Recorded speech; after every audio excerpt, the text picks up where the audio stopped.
नमस्कार। आज चुनावी सफर में मुलाकात ऐसे शख्स के साथ है जिसके एक हाथ में कमल है तो सवारी नाव की है। ये राजनीति का जो अभी परिचर्चा है शुरुआत हो चुकी है, माहौल पूरा गर्म हो चुका है। चर्चा करेंगे उस पर भी, लेकिन उससे पहले चूंकि आज नवरात्रा की शुरुआत है और हमारे साथ में जो भक्त बैठे हुए हैं काफी ज्यादा जो है माँ दुर्गे के भक्त भी माने जाते हैं, क्योंकि हमने उनको कई बार नजदीक से देखा है कि जो पूजा पाठ में है उनकी आस्था काफी ज्यादा है। तो कैसा नवरात्रा पहले गुजर रहा है?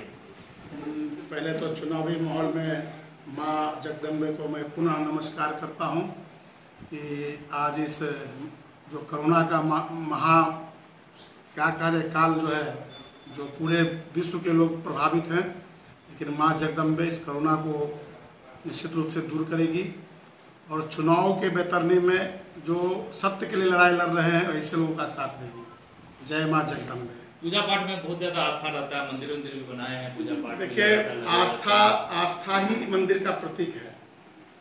आस्था होना किसी भी व्यक्ति के सोच पर निर्भर करता है। जब हम बालकाल से आरएसएस से जुड़े और लगातार सामाजिक जीवन में जब रहे तो कई क्षेत्रों में मेरा आस्था बढ़ा। चाहे वो बीमार व्यक्ति हो उसके सेवा में आस्था बढ़ा, मंदिर का निर्माण हो उसके सेवा में आस्था बढ़ा, या कोई ऐसा मंदिर बन गया है जहाँ रख रखाव नहीं हो रहा है तो समाज के लोगों को जगा करके उसका रख रखाव हो उसमें आस्था बढ़ा। ऐसा लोग जो भूखे हैं और भूखे का अन्न नहीं मिल रहा है तो ऐसे लोगों के बीच के लिए आस्था बढ़ा कि उनको अन्न मिले। जो बाढ़ के समय में विकराल स्थिति में जिनको कोई चारा नहीं रहता था और भोजन पानी की दिक्कत होती थी, वैसे लोगों तक खाना पहुंचाना, पानी में हेल कर पहुंचाना, ऐसे लोगों के लिए आस्था बढ़ा। आस्था का कोई ऐसा नहीं है कि जो केवल भगवान में ही आस्था बढ़े, जिसमें अपनी मन की शांति हो किसी भी क्षेत्र में आस्था बढ़ना है। और मैं भगवान जगदम्बा का चूँकि अभी आज नवरात्रा प्रारंभ हुई है उसमें हमको भी श्रद्धा है और सुबह सुबह कलश स्थापन करने के बाद अपना सुरक्षा कवच जो है कील कवच पढ़ करके घर से निकला हूँ कि भगवान इस चुनावी समर में हमारी पूरा रक्षा करे और आने वाले समय में फिर जो लगातार हम जो दुर्गा सप्तशती का पाठ करते हैं उसके भगवान के लिए प्रार्थना की है कि थोड़ा चुनावी समर में हम हैं, इस साल हमको माफ़ कीजिए, फिर अगर बीच में कभी मौका लगेगा तो पूरा हम दुर्गा सप्तशती पूरा करेंगे। अच्छा, आप जिस परिवार से आते हैं, वैसे परिवार से खास करके, उस परिवार में बहुत ज्यादा राजनीति का जो स्कोप है वो नहीं रहता है।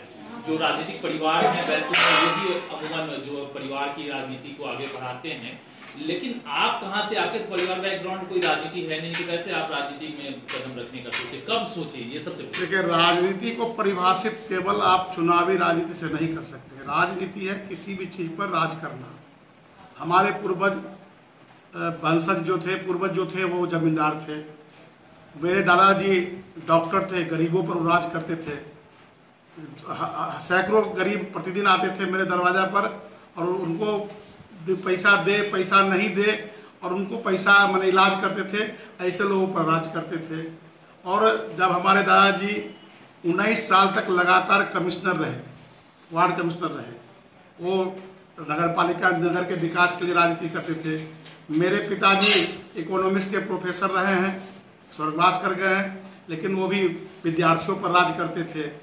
उसके बाद वो फिर जब जगन्नाथ मिश्रा मुख्यमंत्री थे तो उनके साथ रहते थे, तो उनके साथ अपना राजनीति करते थे।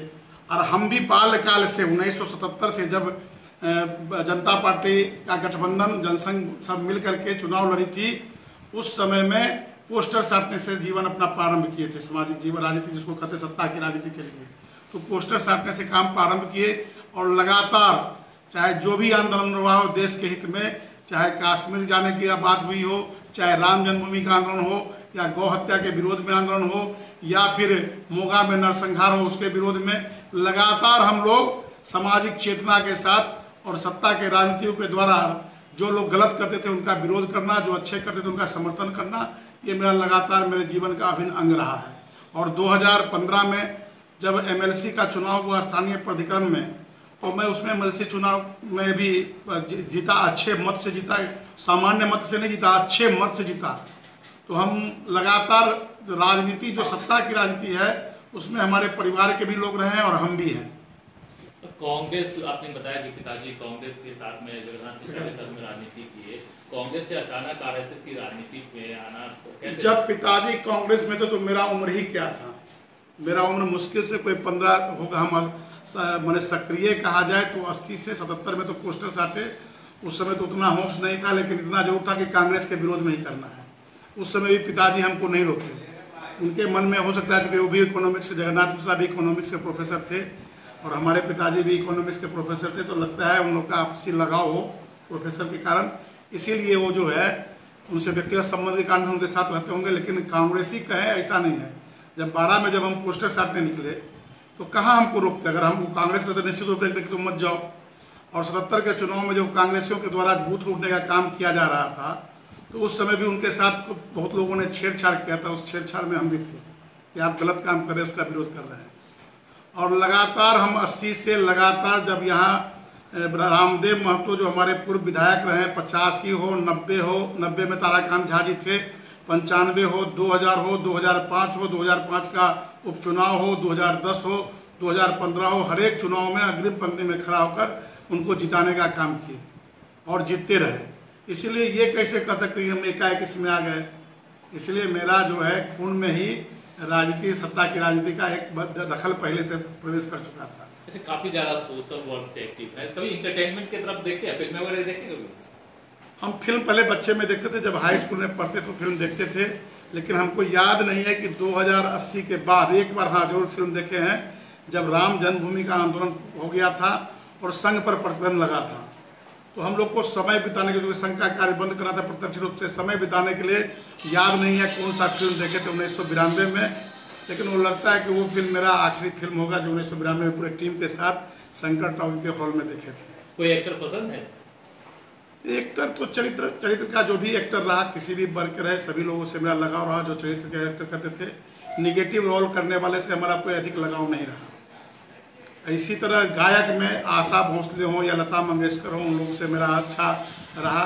गीत तो कभी गाए नहीं, गाएंगे तो लगता है सब लोग भाग जाएंगे, तो इसलिए गाने का कोशिश भी नहीं किए, लेकिन सुनने का कोशिश करते हैं हमेशा।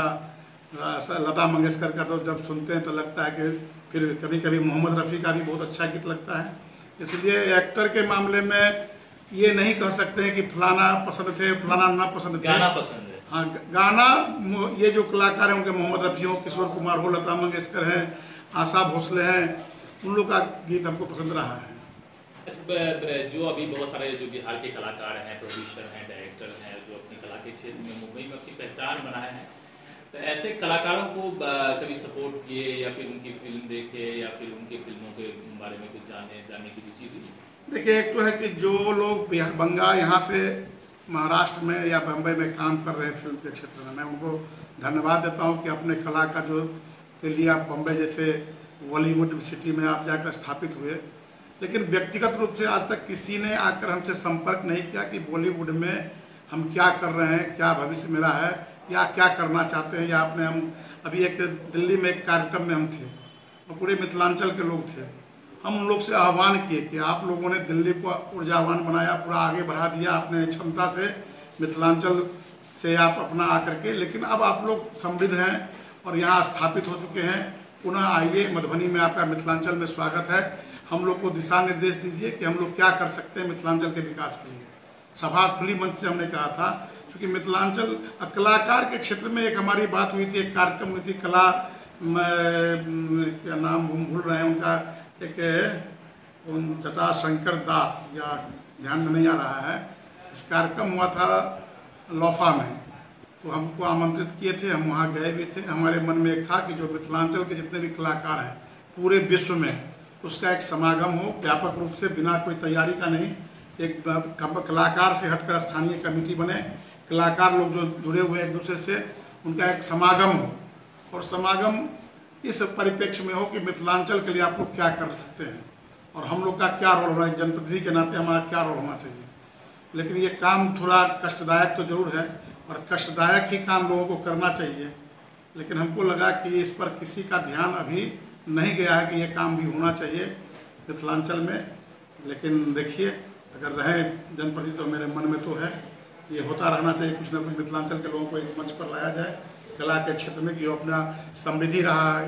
मिथिला का जो इतिहास इतना समृद्ध रहा है कि लगातार आज़ादी, बहुत दिन तो हम लोग गुलाम रहे, लेकिन आज़ादी के बाद भी मिथिलांचल को शोषण करने के काम जो ये राजनीतिज्ञों ने किया था, उस कलंक को हम लोगों ने 2005 के बाद जब एनडीए की सरकार बनी और देश के प्रधानमंत्री जब मोदी जी बने, तो लगातार इस क्षेत्र में मिथिलांचल के संस्कृति को आगे बढ़ाने का काम किए। आज मिथिला पेंटिंग के लिए यहाँ विश्वविद्यालय की स्थापना भी हुई है। मखाना जो अपने यहाँ प्रसिद्ध भोजन हुआ करता है, इसको अंतर्राष्ट्रीय स्तर पर पहुँचाने का काम नरेंद्र मोदी ने किया है आत्मनिर्भर भारत के तहत। इसी तरह से मछली का जो उत्पादन, मिथिला का मछली आज पूरे विश्व में फेमस है, मीठा पानी का मछली, इस मछली का भी उत्पादन के क्षेत्र में एनडीए की सरकार और भारत सरकार ने आत्मनिर्भर बिहार के तहत इस काम को भी प्रारंभ किया है भारत सरकार ने। इसीलिए इस काम में मिथिलांचल के प्रगति के लिए हमारी एनडीए की सरकार लगातार, हमारे देश के प्रधानमंत्री, पूर्व प्रधानमंत्री माननीय स्वर्गीय अटल बिहारी वाजपेयी जी ने जो देश रत्न थे, और उसने भी मैथिली भाषा को द्वितीय राजभाषा के रूप में स्थापित किया, और आज हम मिथिला के द्वितीय भाषा को दर्जा हुई, और अभी हम लोग मैथिली की पढ़ाई हो इसके लिए भी लगातार हम लोग संघर्ष करें। जो लोकल शिक्षा, जो नई शिक्षा नीति बनी है, उसका हम प्रारूप नहीं देख पाए, लेकिन हमारे पास कुछ ऐसे मित्र आए थे जो हमको कहे कि इसमें मिथिला के मैथिली में पढ़ाई का कोई बहुत ज़्यादा ये नहीं है। इसीलिए हम उसके विरोध में एक चिट्ठी भी लिख कर दिए थे कि आप आगे बढ़िए कि मिथिलांचल में मैथिली में पढ़ाई होए, और वही के लिए हम अहाँ के साथ छी। अच्छा, काफ़ी ज़्यादा आपने कहा कि इंडस्ट्री डेवलपमेंट पे काम हुआ है, हमारी सरकार ने किया है। पिछले 15 साल से नीतीश जी के साथ में आप भी कहाँ हैं, सरकार में सम्मिलित हैं। लालू जी के रीजन में जितनी भी मिथिलांचल में, खास करके मैं मधुबनी की बात करता हूँ, 4-5 फैक्ट्रियाँ मधुबनी में भी थी, दूध मिल थी, चमड़ा मिल उद्योग है, सूता मिल है, चीनी मिल है, कई सारे उद्योग थे जिसको कि बंद लालू जी के समय में कर दिया गया। नीतीश जी ने कहा था चालू कराएंगे, लेकिन चालू हुआ नहीं। मुद्दे भी काफ़ी बने, उसको कभी आपने क्यों नहीं आवाज़ उठाया? हमने अपने सदन के माध्यम से रैयाम चीनी मिल की बात हो या लोहट चीनी की बात हो, उसको उठाया था, और इसके जांच के लिए भी हम लोग किए थे कि जो जिससे आपने समझौता किया था, आज तक इस पर क्यों नहीं क्रियान्वयन हुआ। अगर क्रियान्वयन नहीं हुआ तो सरकार को कितनी क्षति हुई, या जनता का जो उत्पादन हम नहीं ले सके, क्योंकि आपका एग्रीमेंट किया था ये भी हम नहीं देख पाए। और हम कई बार कोशिश किए कि जो रैयाम के आंदोलन, रैयाम मिल में लोग लगे हुए थे, वो पूरा डॉक्यूमेंट्स दे, विभाग से भी मैंने कोशिश किया, लेकिन वो उपलब्ध नहीं हो पाया। लेकिन सदन के माध्यम से उठाए थे, और सदन में एक आश्वासन दिया गया था, आश्वासन नहीं कहिए उसको, कि ठीक है इसका हम जो है जांच कराएंगे अपने स्तर से। लेकिन हमको लगता है कभी कभी, चूँकि 1.5 साल का कार्यकाल हम लोग का बहुत बेकार चला गया, क्योंकि 1.5 साल के कार्यकाल में जो हमारा प्राइमरी सोच था मिथिलांचल के मुद्दा को उठाना, तो उसमें जो उस समय राजद और जदयू का गठबंधन था, सदन में कुछ ऐसा विषय उठता था जो सदन नहीं चल पाती थी। उसके कारण हम लोग इस विषय को बहुत ज़्यादा नहीं उठा पाए। लेकिन 1.5 साल के बाद विभिन्न मुद्दों पर, चूँकि नकारात्मक राजनीति खत्म करके सकारात्मक राजनीति की बात हो रही थी, तो हमेशा सकारात्मक रूप में ही हमने उसको आगे बढ़ाने का काम किया। क्योंकि जब हम विपक्ष में थे तो स्वाभाविक है कि जो हमारा कमी है उसको हम देखेंगे, और जब हम सत्ता पक्ष में आते हैं तो जो हम कर रहे हैं उसको और आगे बढ़ाएंगे। यही चलता है। लेकिन बंद रूम में जब हम लोग कमेटी की बैठक होती थी या पार्टी के संगठन की बैठक होती थी, तो उसमें हम लोग निश्चित रूप से मिथिलांचल के विकास की बात के लिए हमेशा उठाते रहे हैं। और हमारे देश के प्रधानमंत्री जी का भी सोच है, और भारतीय जनसंघ का भी हमेशा सोच रहा है कि बिना मिथिलांचल के विकास का बिहार का विकास नहीं हो सकता है, और बिना बिहार के विकास का देश का विकास नहीं हो सकता है। इसीलिए आपको वर्तमान प्रधानमंत्री ने भी 1,25,000 करोड़ का विशेष जो घोषणा किए थे विकास के लिए, लगातार उसके माध्यम से आज भी बिहार का विकास हो रहा है। आप देख रहे होंगे कि जो गंगा जी में कभी पूरे बिहार में 3 या 4 पुलें हुआ करती थी, आज हर एक 25 किलोमीटर पुल स्थापित हो गए।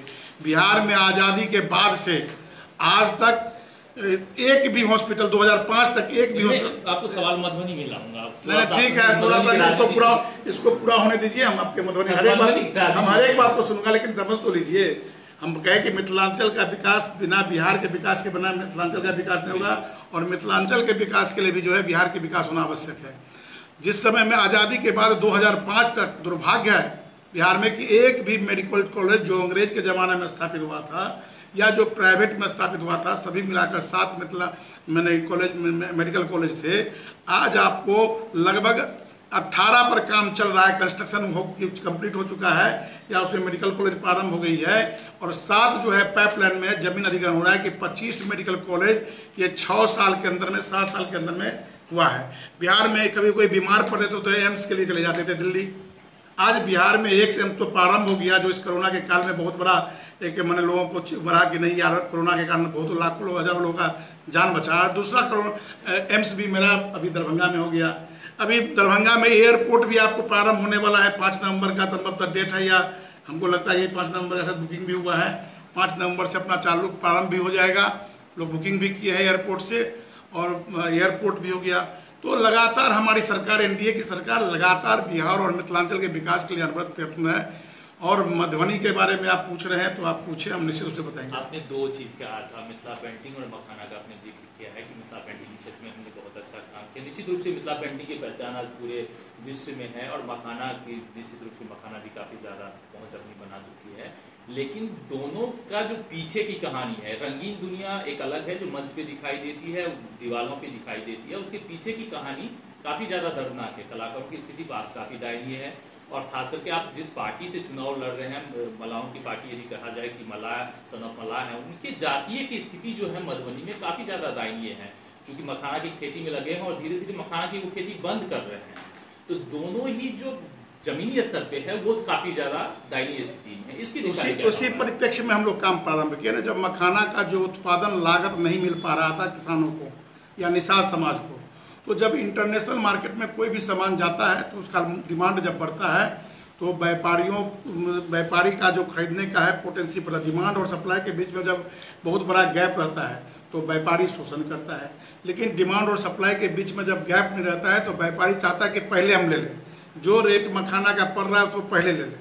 और आप देख रहे होंगे कि लगातार जो सीजन का रेट था मखाना का, वही ऑफ सीजन का भी रेट प्रारंभ होने में, जो ऑफ सीजन का रेट था जिस समय कोई मखाना नहीं ले रहे थे, वही आज सीजन के रेट से खरीदारी प्रारंभ हुई। इसका मतलब डिमांड बढ़ा है, इसलिए ये स्टेटस बढ़ा है। नहीं तो अभी कुछ ऐसा सेक्टर हम लोग लगातार देखें किसान के सेक्टर में कि जैसे किसान के खेत से धान या गेहूं या कोई भी ऐसा अनाज व्यापारी के खेत में जाता था तो दाम सस्ता रहता था, और जैसे ही व्यापारी के गोदाम में जमा होने के बाद दाम बढ़ जाता था। इसके लिए केंद्र सरकार ने एक कानून लाई कि किसान अपना धान भारत के किसी भी कोना में बिना बेरोक टोक का ले जा सकते हैं। तो हम हर एक क्षेत्र में हमारी सरकार काम कर रही है, केवल मिथिलांचल को लेकर के नहीं, पूरे देश के लिए काम कर रही है, उसमें मिथिलांचल भी अछूता नहीं है। अच्छा, मधुबनी में आपका जो काफ़ी ज़्यादा बीजेपी से विरोध और बीजेपी के कई नेता चुनावी मैदान में आ चुके हैं, कार्यकर्ताओं विरोध है, कैसे निपटेंगे, कैसे रणनीति? नहीं, ये तो देखिए है क्या कि मानव जीवन में एक संस्कार है, लगाव है। तो कुछ लोगों को व्यक्तिगत लगाव भी होती है, कुछ लोगों को पद की लगाव होती है, कुछ लोगों को अपने कर्म के प्रति लगाव होती है, कुछ लोगों को अपने समाज के प्रति लगाव होती है, कुछ लोगों को अपने देश के प्रति लगाव होती है। तो जो लगाव जब छूटता है तो बिछोह सबको होता है। एक पालतू जानवर भी जब हम अपने यहाँ रखते हैं और उसकी सेवा करते हैं तो, और जब उसके बीमार होते तो घर के सभी लोग चिंतित होते हैं कि मेरा पालतू जानवर बीमार हो गया है। तो आज जो भी लोग भारतीय जनता पार्टी के विरोध में निर्दलीय या किसी प्रकार का आक्षेप लगाते हैं, तो भारतीय जनता पार्टी के नेतृत्व को हमेशा रहा है कि उनको हम लोग, चूँकि हमसे लगाव है उसको, तो अपनी ओर जोड़े, और लगातार जोड़ने का प्रयास का ही परिणाम है कि आज हमारे मनोज जी बगल में हैं। इन्होंने मन बनाया था कि हमको भी मौका मिलना चाहिए था, लेकिन मनोज जी ने का पार्टी का आदेश हुआ और पार्टी को मान करके आज पूरे वीआईपी एनडीए गठबंधन के साथ पूरे गति से लगे हुए हैं।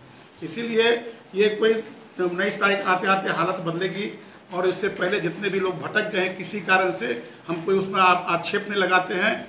हाँ, एक बात जरूर प्रश्न उठाते हैं आने वाले समय में कि जो व्यक्ति संघ का कार्यकर्ता रहते हुए लगातार आपके लिए काम किया और वीआईपी पार्टी से यदि टिकट मिला तो आपको स्वीकार करना चाहिए, क्योंकि हम कोई हेलीकॉप्टर से नहीं आए हैं।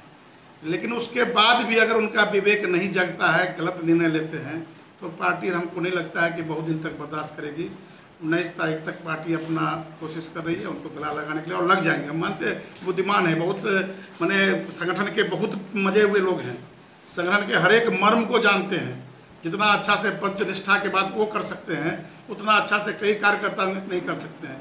जितना दीनदयाल जी को वो जानते हैं, कई कार्यकर्ता नहीं जानते हैं। इसीलिए हमको लगता है कि वो निश्चित रूप से मानेंगे और हमारे चुनाव में वो अग्रिम पंक्ति में खड़ा होकर कमान संभालेंगे, जैसे हम उनके लिए काम करते थे।